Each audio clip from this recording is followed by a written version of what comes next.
vamos a empezar con la actividad de ahora y vamos a continuar con la clase de amebiosis, ¿no? El día martes el doctor Martínez les ha dado la clase de amebas, yo la he visto, así que sé hasta dónde han llegado y vamos a continuar con eso, ¿sí?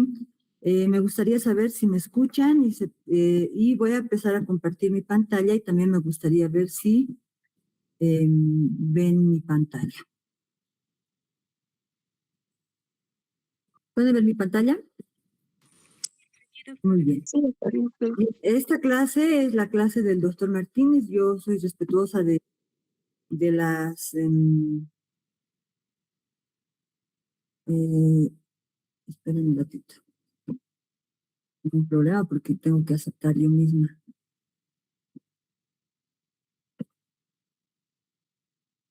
Entonces...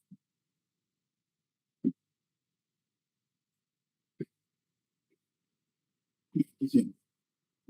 A ver.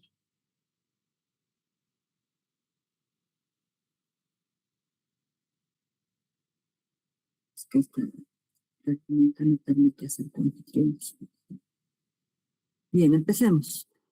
¿Sí? Ya sé qué voy a hacer.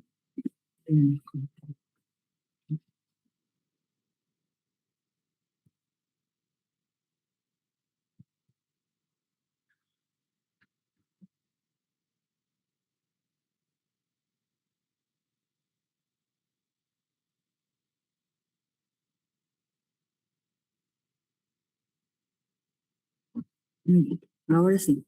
Ya me he conectado con mi otro dispositivo para ir admitiendo a los que vayan llegando. Bien, entonces, como les decía, esta es la clase del doctor Martínez y yo respeto sus diapositivas y respeto lo, lo que él ha puesto en ellas, ¿sí? Esto ya lo han visto con él, ¿sí? También ya han hablado de las amebas patógenas y de las amebas no patógenas, bueno, de la única ameba patógena del tubo digestivo que es Entamoeba les han explicado claramente que pertenecen a un complejo, aquí falta Entamoeba moscovski, para que complete el complejo, y les ha explicado ya por qué están dentro de un complejo, y cuáles son sus características morfológicas y cómo podríamos diferenciar a la ameba patógena. También les he explicado el ciclo biológico y del ciclo biológico les ha explicado que este ciclo naturalmente en el que se forman trofozoitos en la luz del intestino y luego estos se enquistan cuando estas formas biológicas van atravesando el intestino grueso y van llegando a la parte terminal y estos van a enquistar. ¿No? Esto les había explicado el doctor que todo esto va a pasar naturalmente con todas las amebas, que todas comparten el mismo hábitat y este mismo ciclo biológico, incluida Entamoeba que es la ameba patógena, que habitualmente está cumpliendo este tipo de ciclo biológico, ¿sí? Este ciclo biológico, que como han visto, inicia, bueno, no inicia, sino este ciclo biológico en el hospedador humano. La infección ocurre por la ingesta de agua o alimentos contaminados con estos quistes que son maduros, que luego se van a desenquistar en el intestino delgado y se van a formar trofozoitos que van a ir al hábitat, que son el ciego, el colon ascendente, donde se van a multiplicar por fisión binaria. ¿Sí? Todas las amebas hacen este ciclo biológico. ¿Sí? Y Entamoeba histolítica tiene una capacidad invasiva de la que vamos a hablar hoy, ¿no? Que no la tienen todas las cepas, que no ocurre en todos los hospedadores infectados, y esta capacidad invasiva es lo que justamente va a dar lugar al daño que va a poder provocar este parásito y a la enfermedad que produce. ¿Sí? Entonces, el ciclo de transmisión también ya lo han hablado, ¿no? Han hablado de los mecanismos de infección, han hablado de las fuentes de infección y han hablado de cómo las personas se van a infectar. Lógicamente, esto ya lo han visto, ¿sí? Y hoy día nos toca hablar de la amebiosis, ¿sí? Entonces, vamos a hablar de cómo es que va a ocurrir el daño que va a provocar este parásito a nivel de su hábitat y cómo se va a poder hacer invasivo, ¿sí? Entonces, Eh, la anabiosis, como las parasitosis que hemos visto hasta ahora, no solamente dependen del parásito, ¿verdad? Hay factores, como todas las enfermedades parasitarias, donde juegan o influyen los factores del parásito y hay factores que también influyen de parte del hospedador. Y probablemente uno piensa que, bueno, si una ameba es invasiva y es patógena y tiene esta capacidad de invadir, entonces uno diría, pero entonces todas deberían siempre provocar enfermedad y no es así, ¿sí? No todas las personas, ni siquiera todas las personas infectadas con la misma cepa o con la misma cepa virulenta de entamoeba lítica van a tener el mismo cuadro clínico. Entonces, ¿qué puede influir? Las características del hospedador. ¿Y qué de las características del hospedador? Y obviamente la virulencia del parásito, ¿sí? Dentro de las características del hospedador, la edad.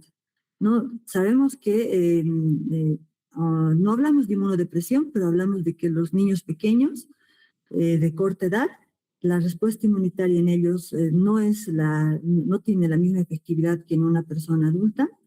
Y además, pues, tenemos que pensar en que una persona adulta probablemente ya ha tenido contacto con el parásito. La respuesta inmunitaria no es protectora, pero sí puede definitivamente influir en la ocurrencia o no de la amilosis. ¿Sí? Otro factor importante es la dieta rica en carbohidratos, y esto está demostrado, se han hecho estudios y se han visto que aquellas personas con una dieta rica en carbohidratos y que tienen, obviamente, ¿esto en qué influye? Influye en la microbiota, ¿no? Entonces, una microbiota alterada con una predominancia de ciertas bacterias y una deficiencia de otras bacterias, esto ustedes lo van a ver bien en microbiología, va a determinar que, por ejemplo, la calidad del moco a nivel intestinal sea diferente. ¿Sí? Una persona que tiene una dieta rica en carbohidratos va a tener una mayor cantidad, por ejemplo, de enterobacterias lactosa positivas, ¿no? Que las enterobacterias fermentadoras. Estas enterobacterias van a debilitar o van a hacer un factor que influye en el debilitamiento del moco. Y el moco, como ustedes saben, es producida por las células calciformes, va a ser la barrera natural que va a evitar la invasión y la agresión por patógenos, ¿sí? El uso de corticoides también puede ser un factor que influye en el hospedador porque primero puede disminuir la respuesta inmunitaria, ¿sí? Y de todos modos, un uso de corticoides eh, prolongado puede también disminuir o puede alterar la microbiota a nivel intestinal. Algo que también es importante es la desnutrición o una deficiencia proteica en el hospedador, que también va a influir en la respuesta inmunitaria, va a influir en la microbiota intestinal y lógicamente va a ser un factor que va a influir en la infección por entamoeba lítica. Y aquí ponemos la infección por VIH, que aunque no está catalogado como un patógeno oportunista en entamoeba lítica, sí se ha visto que las personas con VIH tienen más riesgo de hacer colitis amibiana que aquellas que no tienen esta deficiencia inmunitaria, ¿sí? Pero algo sí que es súper importante y que está plenamente estudiado en los últimos años es la dieta rica en carbohidratos. Por eso la he marcado, ¿no?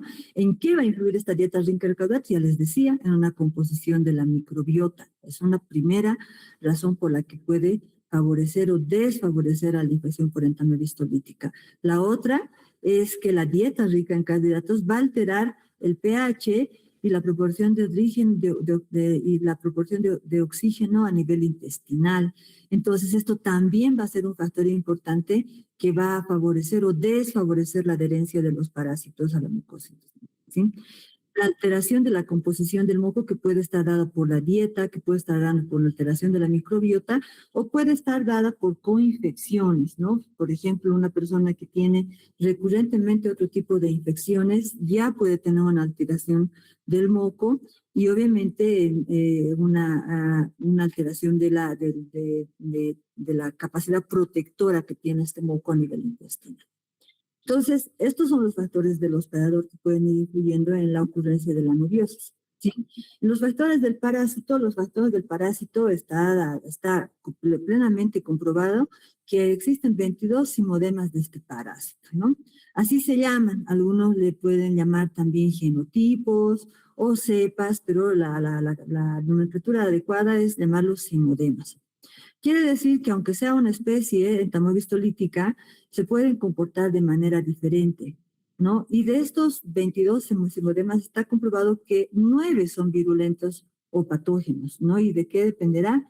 De la capacidad de segregar ciertas sustancias o de no segregar ciertas sustancias. Entonces, fíjense que desde aquí ya podemos decir que obviamente no todas las personas que están infectadas con entamovistolítica van a tener amebiosis, porque si está infectada con una cepa que es no patógena, el ciclo va a ser plenamente luminal y no va a tener necesidad el parásito de invadir la mucosa y por lo tanto no hay amebiosis. La amebiosis, la colitis amebiana, que es el cuadro clínico que va a provocar este parásito, está dada porque el parásito logra invadir la mucosa. ¿Y cómo logra invadir la mucosa este parásito, no? Yo les he hecho un resumen y ojalá realmente ustedes puedan aprovecharlo y no estén detrás de su pantalla como piedras y puedan entender este proceso, ¿sí?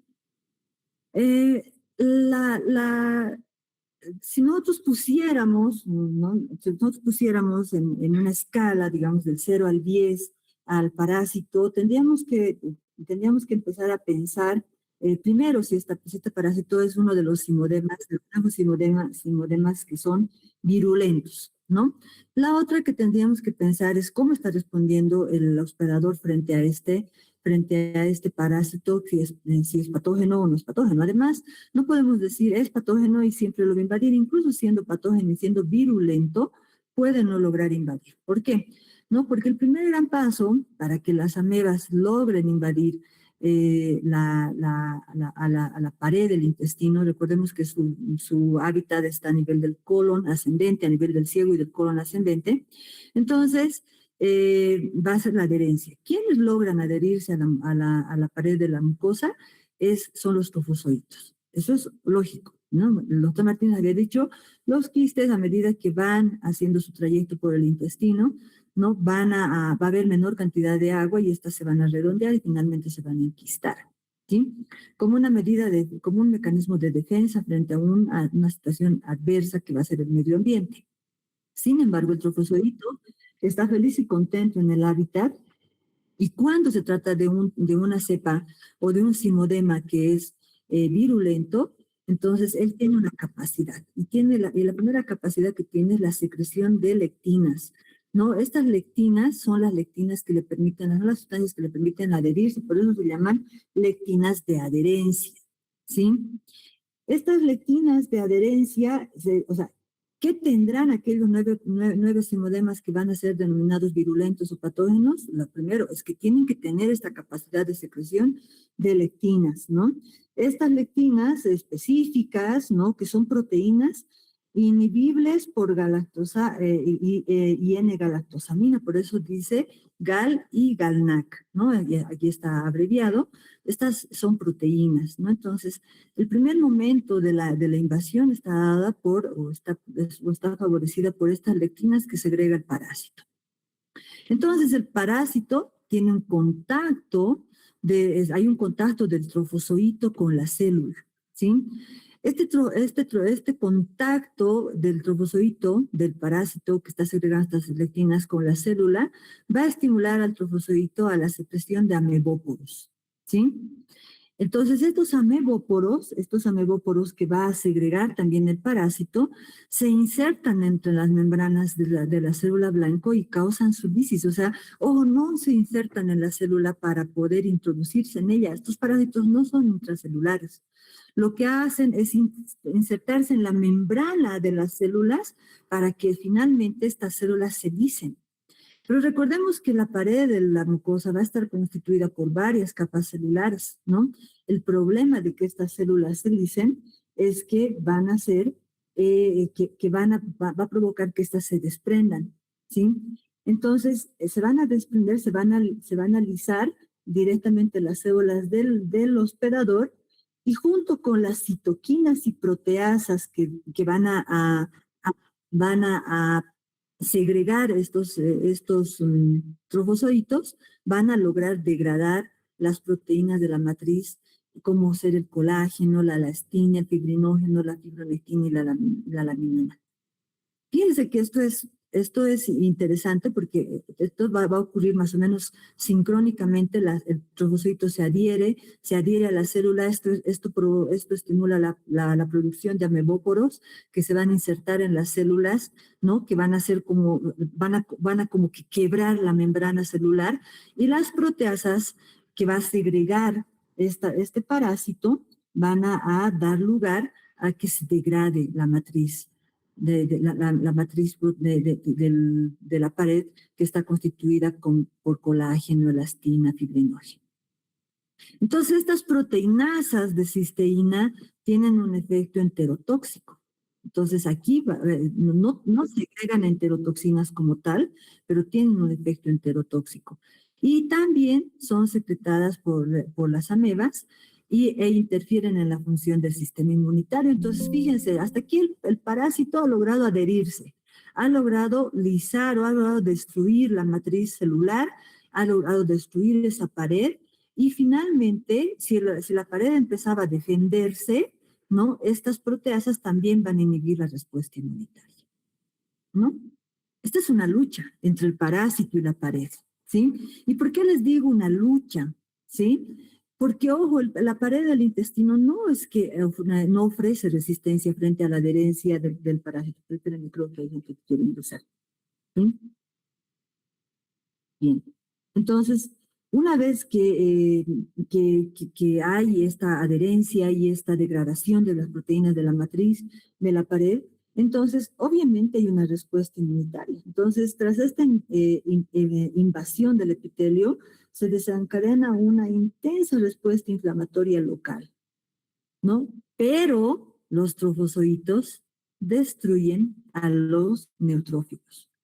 Aquí ya estamos hablando de protozoarios. Hasta el anterior lote, que todavía estamos hasta esta semana, hemos hablado bastante del mintos y hemos hablado de la respuesta TH2, la respuesta TH2 donde jugaba un rol muy importante, por ejemplo, los eosinófilos, ¿verdad? En cambio, aquí estamos hablando de microorganismos unicelulares, donde lógicamente la respuesta inmunitaria va a estar mediada por la respuesta TH1 y va a haber una respuesta inflamatoria interesante. Sin embargo, los neutrófilos van a ser destruidos por los parásitos. Y una forma es la fagocitosis, ¿no?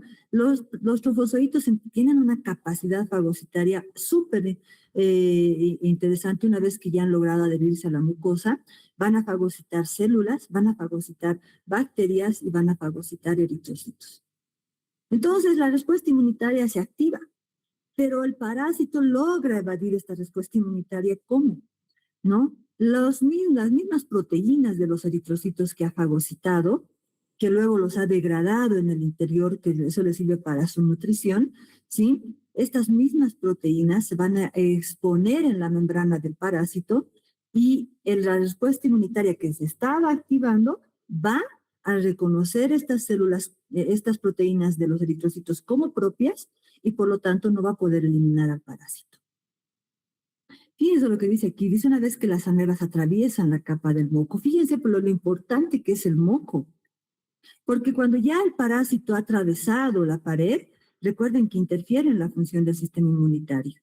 Evade la respuesta la respuesta inmunitaria por mimetismo, porque muestra o expone proteínas que son propias del hospedador, ¿sí? Pero antes de eso ha tenido que atravesar la capa de moco que naturalmente hay en la mucosa, ¿sí? Y para atravesar la capa del moco, esta fase es clave, la lisis celular. No solamente se lisa la célula, también se lisa el moco, ¿sí? Y si este moco de por sí ya es débil, este moco de por sí no es altamente protector, porque la respuesta, ¿por qué? Porque la cantidad de enterobacterias en el intestino grueso es abundante, se han disminuido los bacteroides, los firmicutes, que son las bacterias buenas que van a favorecer a que ese moco sea protector. Entonces, si eso no ha ocurrido, para el parásito es mucho más fácil invadirlo. ¿Sí? Entonces es mucho más fácil adherirse a las células epiteliales y cuando se adhiere a las células epiteliales empieza a segregar amebóporos y proteasas. ¿Sí? Y cuando fagocita los glóbulos rojos, que obviamente ya el parásito ha tenido que entrar hasta la submucosa para poder llegar a fagocitar glóbulos rojos, entonces evade la respuesta inmunitaria porque expone las proteínas de los glóbulos rojos en sus membranas. Entonces, fíjese esta maravilla que ocurre en la invasión celular y obviamente fíjense lo importante que es el moco intestinal. ¿Sí? Entonces, si nosotros vemos, aquí tengo una imagen, ¿sí? Y si vemos en la imagen, dicen, ¿no? Aquí están los quistes, ¿no? Los quistes ingresan por la vía oral, son quistes tetranucleados. Estos quistes llegan al intestino delgado, donde se desenquistan, ¿no? Y cada quiste va a dar lugar a 8 trofozoitos. Estos trofozoitos se van a ir hacia el colon. Y fíjense, esta parte del ciclo, esta parte no sé si tengo mi puntero, voy a poner el puntero. Esta parte del ciclo es en la luz del intestino. Entonces, fíjense, está dividiendo el trofozoito y una vez que el trofozoito es arrastrado con el contenido del intestinal, que es la materia fecal ya en el intestino grueso, se van a enquistar. ¿No? Y pueden haber quistes inmaduros o pueden haber quistes maduros en las heces. ¿Sí? Aquí ha tenido que ocurrir algo. Primero, que el parásito no es virulento, que no tiene esa capacidad de secreción de lectinas o de adhesinas, ¿sí? Y otra, puede ser que tenga una capacidad de secreción de lectinas y de repente entre la virulencia del 1 al 10 es virulento, pero es, digamos, tiene 6 de virulencia, pues la respuesta de la mucosa, la pared intestinal, ¿no? Recuerden que aquí hay respuestas también hay células que favorecen la respuesta inmunitaria, va a evitar la invasión, ¿sí? Entonces, el ciclo es luminal. Al ser luminal no hay sintomatología porque no hay daño. ¿Cuándo ocurre el daño? ¿Sí? ¿No? Cuando hay una invasión, ¿no? Cuando hay una invasión a nivel de la pared del intestino por los trofozoitos, ¿sí? Y gracias a qué habíamos dicho que hay una invasión, gracias a las lectinas de adherencia, ¿no? A la N-galactosamina y a las proteínas de GAL, que van a favorecer a que estos parásitos se adhieran. Una vez en contacto con la célula, fíjense, trofozoito célula, entonces va a haber una citotoxicidad. ¿Por qué? Porque el parásito segrega, hemos dicho, 2 cosas, amebóporos y proteasas. Entonces, de ustedes, muchachos, ¿sí? Y luego, obviamente, hay un daño, ¿no? Hemos dicho que va a degradar la pared, va a degradar la estructura proteica que tiene la pared, ¿sí? Por lo tanto, hay un daño y hay una invasión. Y aquí ya el parásito ha llegado hasta la submucosa. Y en la submucosa se va a adherir, va a fagocitar entre células epiteliales, bacterias, pero también, y muy importante, glóbulos rojos. Y de hecho, ahí les ha explicado muchísimo el doctor Martínez de cómo reconocer una entamorfa histolítica. Y si ustedes ven aquí en la imagen, hay neutrófilos, ¿sí? Que van a ir a responder frente a la invasión de la pared intestinal por los trofozoitos, pero hemos dicho que esto va a que el parásito mismo evade la respuesta inmunitaria, ¿sí? Y luego hay la invasión de la capa mucosa y llega hasta la submucosa. Fíjense que el parásito llega hasta la submucosa, de donde fagocita los glóbulos rojos, porque ahí están los microcapilares en la submucosa, ¿sí? Entonces, para ustedes debería ser muy fácil en este momento responderme cuál será la acción patógena o las acciones patógenas de este parásito cuando está logrando invadir la mucosa. Muchachos, pueden prender su micrófono y responder.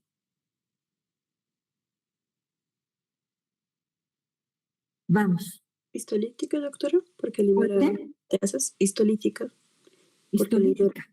porque libera proteasas. Porque muy bien libera proteasas. Y de ahí viene su nombre, histolítica. Uno puede, vale, vamos a seguir imágenes de cómo puede dañar la mucosa del colon. ¿Sí? ¿Y cuál será la otra acción patógena? Porque, ojo, hay una secreción de moco, el parásito lisa el moco, ese moco no es tan espeso, es más filante y por lo tanto se adhiere al moco, pero ¿será que la pared deja de defenderse? ¿Cuál es la otra acción patógena entonces? Muchachos. Proinflamatoria, doctora. Fuerte, fuerte. Está bien, ¿cuál era? Proinflamatoria. Proinflamatoria. Fíjense que aquí hay una palabra que dice citotoxicidad a mediana. Entonces, esta secreción de sustancias va a estimular la respuesta inmunitaria. Entonces, a pesar de que el parásito lisa el moco, va a haber mayor secreción de moco. ¿Sí? Entonces, ¿qué hay a nivel de la mucosa? ¿Sí? Hay lesiones, microúlceras inicialmente, luego se van a hacer úlceras provocadas por la acción histolítica y hay respuesta de parte de la pared de la mucosa intestinal segregando moco. Hay una respuesta inflamatoria importante y por lo tanto va a aumentar el peristaltismo. Al aumentar el peristaltismo no se absorbe la cantidad de agua que debería absorberse. Recuerden que el colon tiene esa principal función y por lo tanto, al aumentar el peristaltismo, no absorberse la cantidad de agua, las heces van a ser más líquidas. No van a ser plenamente líquidas, pero van a ser más líquidas de lo normal. O sea, van a ser pastosas. Hasta ahí tenemos un problema intestinal. Hay una úlcera a nivel de la mucosa que llega hasta la submucosa, ¿sí? Pero el problema no termina ahí. El parásito ha llegado hasta la submucosa donde encuentran los vasos sanguíneos, ¿sí? ¿No? Y aquí dice provoca colitis. Entonces, todo esto es propio de la colitis. La colitis, ¿qué es? La inflamación del colon. Entonces, ahora, dice, a partir de la submucosa donde están los vasos sanguíneos, el trofozoito puede diseminarse por vía hematógena. Al diseminarse por vía hematógena va a provocar la enfermedad extraintestinal, ¿sí? Ya no va a ser una colitis, porque la colitis es la inflamación del colon, tiene que estar localizada en el colon. En este caso se ha diseminado y va a provocar enfermedad intestinal. Y además dice ahí claramente, aproximadamente solo el 1% de los casos va a tener esta enfermedad extraintestinal, ¿sí? ¿Cuál es el primer lugar donde va a ir a localizarse el parásito después de haber tomado la vía hematógena? El hígado. Lógico, porque estamos hablando de que está tomando un capilar que va a ir hacia la circulación porta y por lo tanto va a ir hacia el hígado. Y en el hígado el parásito va a seguir segregando sus proteasas, sus enzimas proteolíticas y va a seguir degradando el tejido. Y ahí va a provocar lo que llamamos, lo que denominamos un absceso a mediano hepático. Y desde el hígado puede seguir y puede llegar hasta el pulmón, ¿no? Donde también va a provocar abscesos pulmonares y puede provocar derrames pleurales o incluso pericárdicos. ¿Sí? Y por la misma vía hematógena, se puede, o va a llegar puede llegar hasta el cerebro y provocar abscesos cerebrales. Pero aquí hay una cosa que yo voy a retroceder. Fíjense, aquí hay una llavecita, una flechita que va del hígado al pulmón. Aquí decía, toma la vía hematógena y se va al hígado y se va al cerebro, dice aquí. Sí, pero aquí hay una flechita que dice del hígado al pulmón. Y ahí podemos hablar de que incluso después de un absceso mediano hepático, ¿sí? Por continuidad, los parásitos pueden llegar hasta el pulmón sin necesidad de tomar la vía hematógena y provocar abscesos pulmonares. Entonces, es increíble este parásito porque uno dice, ¿cómo un parásito? ¿Que cuánto medía? Pues ha dicho el doctor Martínez. ¿Cuánto mide el trofozoito? Muchachos. Ya pues, ¿cuánto mide? Mínimamente vean en su texto, en su apunte, algo. De 10 a 60 micrómetros, De 10 doctora. a 60 micrómetros. Lo habitual es que mide entre 10 a 20 micrómetros, o sea, un promedio de 15 micrómetros. Usted tendría que estar imaginándose cuánto es el pequeñísimo tamaño de este parásito. ¿Cómo un parásito tan pequeño puede lograr destruir un tejido tan macizo como es el tejido hepático? Tiene una capacidad histolítica increíble. Y hay algo que recordar aquí, que también lo dijo el doctor Martínez. Cuando el parásito es invasivo y está en la mucosa y en la pared de la mucosa y en la submucosa, y obviamente desde ahí se disemina hasta el pulmón, al hígado, al pulmón o al cerebro, en estos lugares solo habrán trofozoitos. Es imposible que el parásito se enquiste en estos tejidos. No tiene la necesidad. El parásito se enquista cuando ve una situación adversa, y la situación adversa es la disminución de agua. Por eso se enquista en la parte terminal del colon. ¿Sí? En estos lugares el parásito no tiene necesidad de enquistarse. Y si no tiene necesidad de enquistarse, tiene una ventaja en su calidad de protozoario. Se multiplica por fisión binaria abundantemente. Una ventaja respecto a los nemátodos, por ejemplo, que estamos viendo en este lote, ¿verdad? Un huevo da lugar a un adulto y no se multiplica en el hospedador, ¿no? Entonces, en el caso de la estrongiloidosis hay hiperinfección por la autoinfección, no porque el parásito se multiplique una y otra vez. Aquí tiene una ventaja el protozoario, se multiplica abundantemente y no hay nada que lo impida, ¿sí? La suerte es que la enfermedad invasiva, que dice ahí arriba, dice aproximadamente del 100% de infectados por entamoeba histolítica, solo 10% tienen esta enfermedad invasiva. O sea, pueden tener colitis y de estos una mínima cantidad incluso van a llegar a tener abscesos amebianos, pulmonares o cerebrales. El otro 90% está aquí, muchachos, haciendo su ciclo biológico en la luz del intestino. Y ojo con esto, puede haber personas que están en condición de asintomático, no tienen ningún cuadro clínico, pero aún así están infectados con cepas o con simodemas virulentos. Claro que sí, claro que puede haber eso, porque recuerden que el hospedador también juega un rol importante en la invasión. Entonces, ¿cuál es el problema de estos? Que son los reservorios y están eliminando cepas virulentas. ¿Sí? Entonces, la amebiasis, o sea, en este cuadro, yo podría haber terminado la clase aquí porque esto es todo.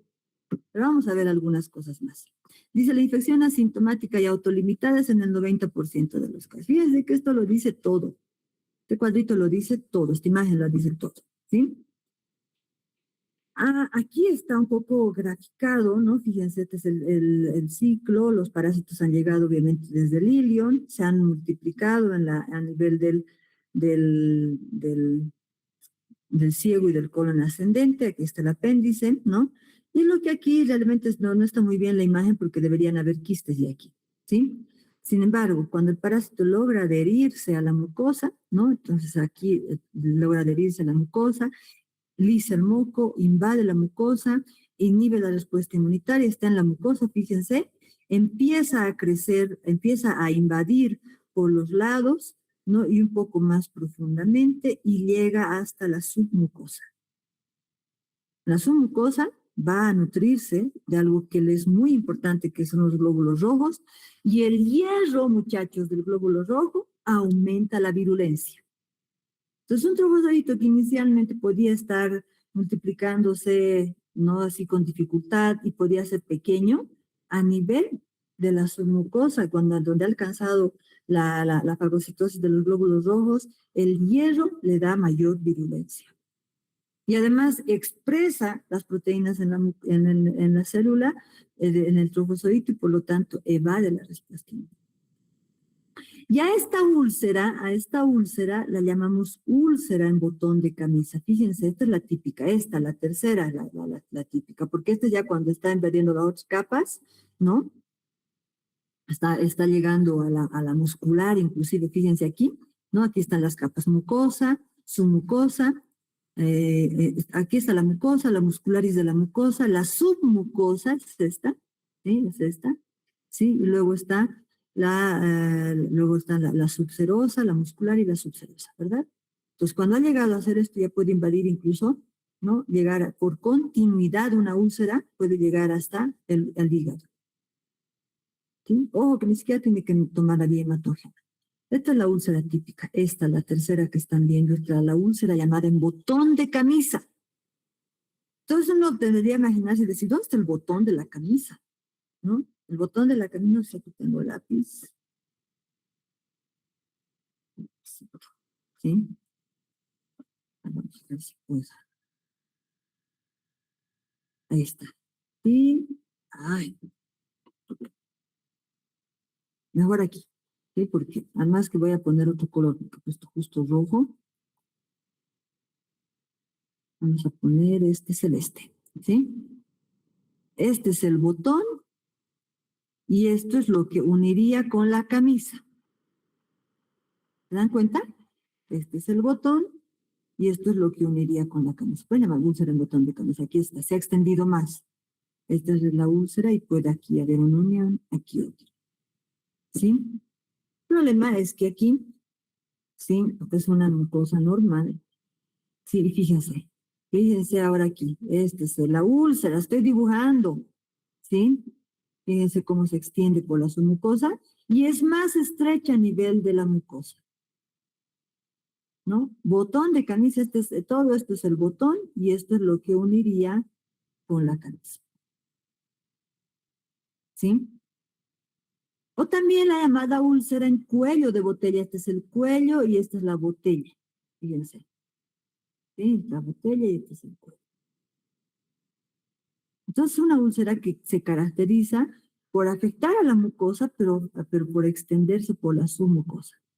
Y obviamente, al extenderse por la submucosa, encuentra los vasos sanguíneos de donde primero va a fagocitar. No hay acción exfoliatriz aquí, por si acaso. Va a fagocitar a los glóbulos rojos y va a poder llegar hasta el torrente sanguíneo. Fíjense este colon completamente necrosado. ¿Sí? Entonces, estas son lesiones necróticas, completamente necrosado. ¿Sí? Y aquí hay unas úlceras. Fíjense, esta es una úlcera, esta es otra úlcera. Si la vemos así, parece solamente un puntito, ¿verdad? Pero por dentro está la úlcera. Entonces, esa acción histolítica provoca esta úlcera que sangra.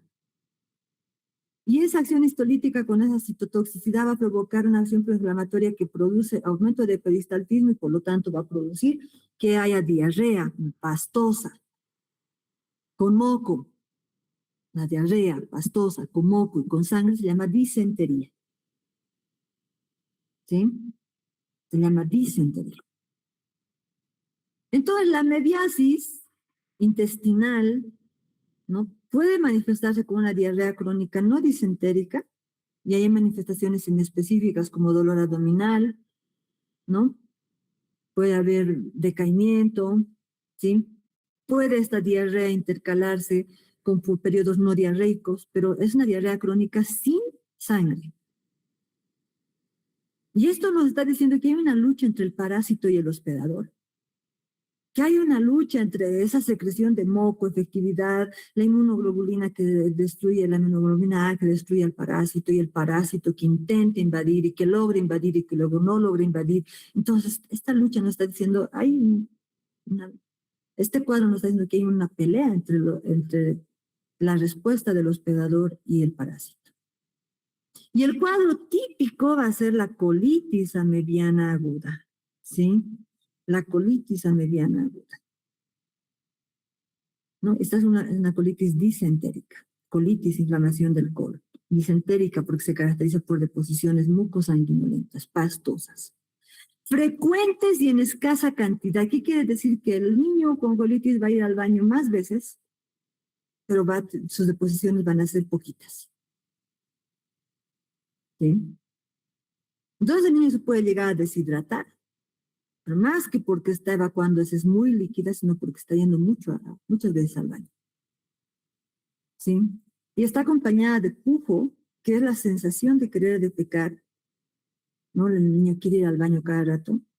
Incluso va y no tiene nada, no hay deposición, ¿sí? Y el tenesmo.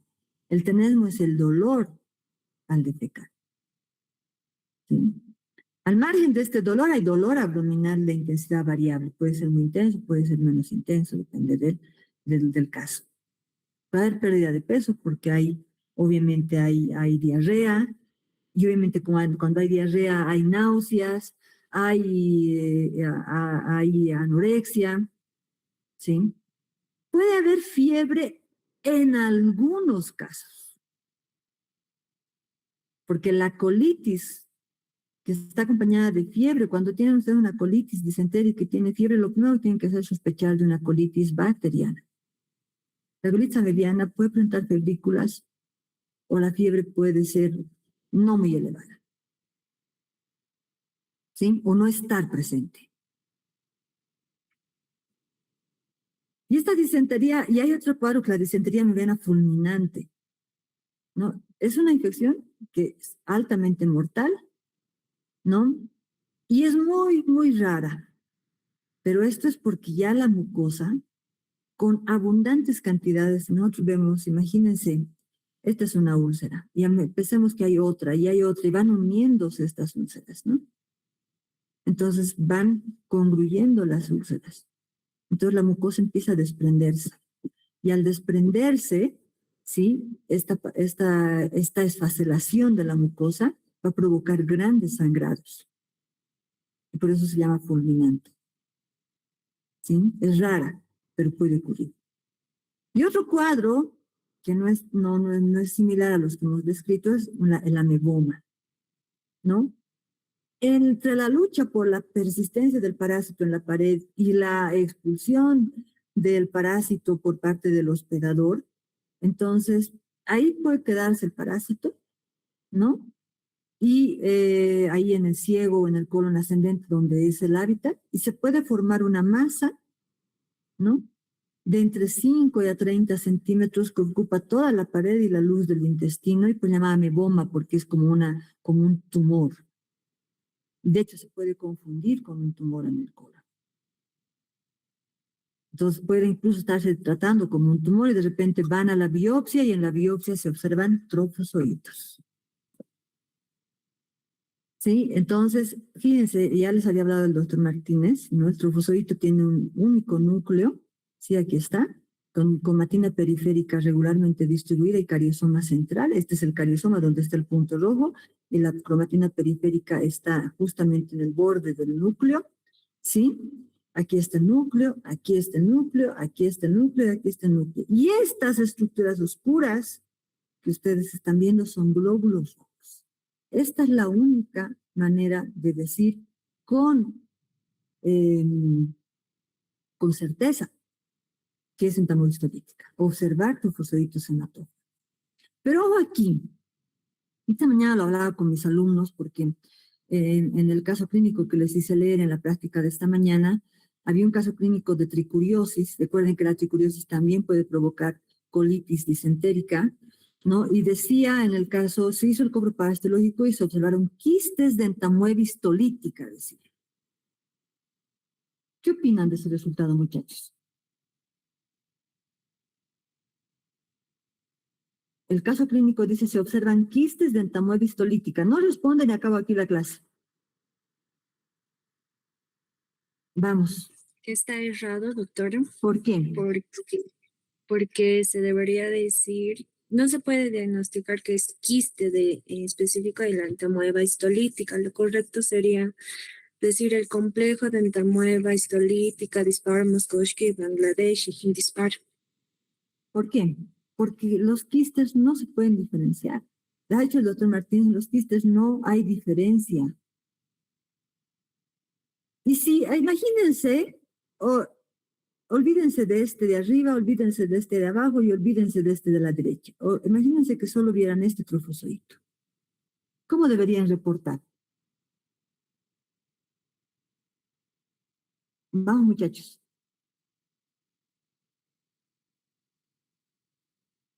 Vamos, o si no acabo con esta diapositiva, puedo dar tratamiento, todo lo demás sin pasar la diapositiva.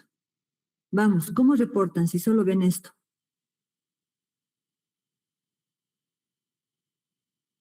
Yo ya les he dicho que es un trofozoito, vamos.